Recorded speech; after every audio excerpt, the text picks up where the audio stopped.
Hello and welcome. Today we shall be looking at reluctance motors. My name is Adil Ali Khan and I'm a electrical engineering student at Habib University. So, reluctance motors.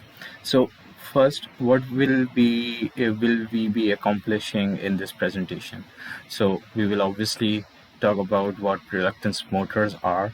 So, we will do an introduction on reluctance motors. We shall see the two major types of reluctance motors. We shall also look into the basic operating principles of these motors, and we shall discuss the most interesting aspect of these motors, that is the construction. That is their construction, especially in reference to construction of the rotor of these motors. We shall be focusing especially on the synchronous reluctance motors. Uh, we will be looking into these uh, the types in the next two slides. We shall also look at some of the challenges that we face in the design of these motors, and we shall also move on to see the starting transient of these motors and the steady state behavior, um, including torque, efficiency, etc., etc. And then we shall obviously do some concluding remarks, and the last slide is the references that I've used to make this presentation. On the left over here, you see a reluctance motors. It's a synchronous reluctance motor. So, what is all this recent fuss about reluctance motors? Why do we need to talk about them at all? So, as you all know, there has been a recent drive towards sustainability, towards cutting energy use and using new manufactured techniques that consume less rare materials. So, um, because rare materials in recent times have been increasingly volatile, with increasing unavailability, especially that of neodymium magnets. So, uh, so historically speaking, these reluctance motors have not been very successful, but in the recent advances in software technologies, design and analysis tools, magnetic materials, and in control methodology, especially power electronics and all that, we have seen a renewed interest in motors. Um, this has also been helped by a new product line by ABB, which is a leading world motor manufacturer of synchronous reluctance motors. On the right over here, you can see the synchronous reluctance motor as designed by ABB, and over here you can see uh, some advantages that these synchronous reluctance motors has, especially in the fact that it does not have any magnets or current in the rotor, as we shall see moving forward. So the two main types of these motors are the switch reluctance motor and the synchronous reluctance motor. The switch reluctance motor is the key difference is that basically switch reluctance motors use everything new and special. So it has a new manufactured technology, and it has special stator windings and inverter and control. It has very different control algorithms than what we see for IMs and even induction motors, and even for the synchronous reluctance motors, and it has a very difficult noise control. So over here you can see a picture of the teeth-like structure for the rotor, and the stator windings and all that, which is, as you can see, very different from what we normally use in a three-phase induction motor. So the good thing about the synchronous reluctance motor, on the other hand, is that it can use the standard phase windings for which is similar to the three-phase induction motors. It has the standard AC stator, inverters, control algorithms, etc. It is so the synchronous reluctance motor is very good for replacement purposes. Switch reluctance motor also has its own uses. It has been recently used by Tesla in its in its Model 3 car. So they have replaced induction motor with the switch reluctance motor. So it has some special applications that are very important, and in big industry, especially in the motor industry. But synchronous reluctance motor, the best thing about synchronous reluctance motor is that they can we can use them to we can just replace the current induction motors that are far less cost effective and they're more wasteful, and we can replace these with these motors. So this is why I will be talking more about the synchronous reluctance motor.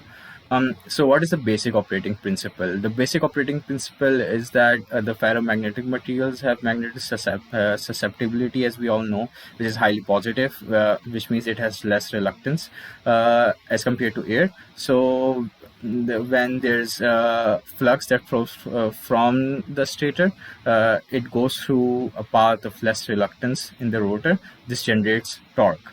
So so the torque is basically generated because the rotor continuously tries to realign itself relative to the stator flux.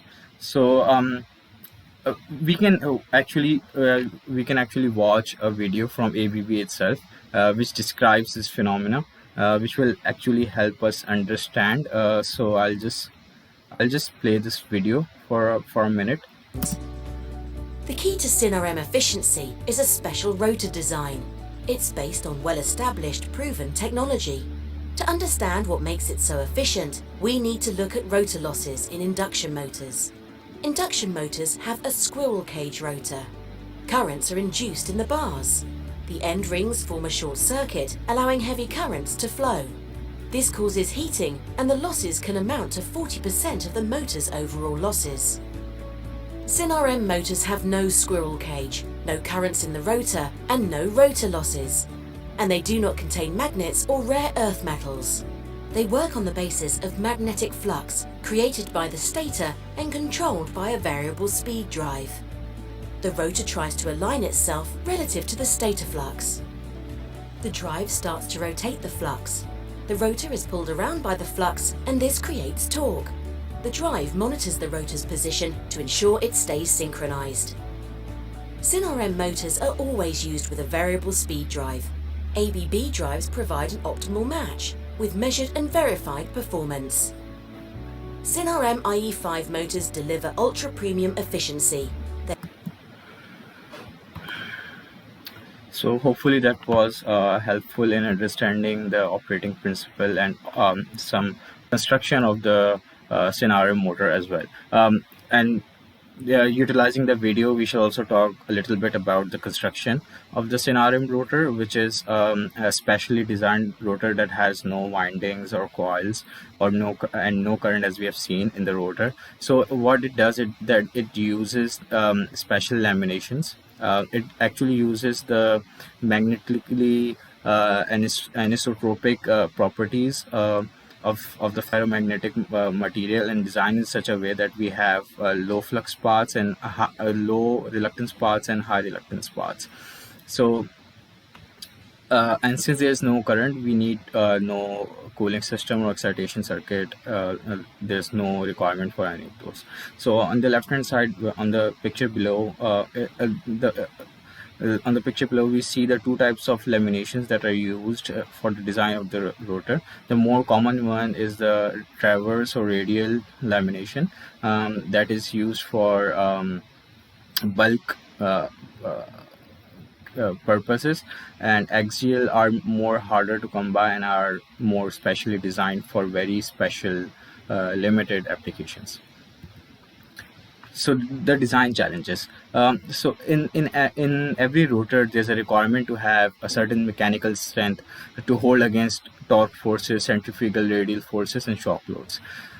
Unfortunately, in the rotor of SynRM motors, we have air gaps that do not offer any mechanical integrity. So there's a trade-off between mechanical strength and machine performance. The flux barrier cutouts have to be made discontinuous by connecting them to the through bridges, as we see on the on the picture on the left hand side. So when we do a stress test, we can see that if we have narrow path, we will have more stress on the mechanical more stress on the motor, so that's harmful to us. And but if we have wider bridges, it will give us more mechanical strength and more structural robustness, but it also means that more flux will be lost through these bridges as they are along the wrong axis. So this is a trade-off that is currently found in all um, motor designs for the synchronous reluctance motors, and it is a kind of a setback. So since we already know that these motors do not have a starting excitation circuit in the rotor, so it is important for us to see what the transient analysis for the SynRM is. So I actually went through a study and in which they took the SynRM motor at 1500 RPM nominal speed, which operates at 400 volts nominal voltage and 500 nominal hertz nominal frequency, and we saw its first 1800 milliseconds. We did an analysis on that. So basically, I'll not go through all of this here, but what the basic thing is that what we saw was that at low voltages and at low the synchronization phase is affected at instability at low inertia and no load. So this causes oscillations, which go against the synchronization of the motor. So there are issues with the initial synchronization of the rotor, but these are fixed by using the variable speed drive that we saw earlier in the video. However, the efficiency of steady state of this motor at steady state operation is excellent, and this is why it makes a case. As you can see on the right hand side, we have a graph, and we have much higher efficiency across the board for all different speed values for the synchronous reluctance motors when compared to the to different induction motors, and this is why this motor is really excellent. Concluding, SynRM, or the synchronous reluctance motor, has proven to be a remarkable and an excellent choice for a modern, cost-effective, and energy-saving motor. What this motor has is the potential to become a new standard for motors in industrial and non-industrial applications. Reluctance motors are already making huge inroads in the motor industry, as we already discussed before. Like, for example, the Tesla Model 3 is already using a powertrain that has a switch reluctance motors, and it's also constructing reluctance motor based technologies for powertrains in different cars within the motor industry. So it will be interesting to see how reluctance motors change the engineering landscape in the next decade or so. Thank you. These are the references, the papers that I used to do my research. Hopefully this was a good experience for you. Take care. Thank you. See you.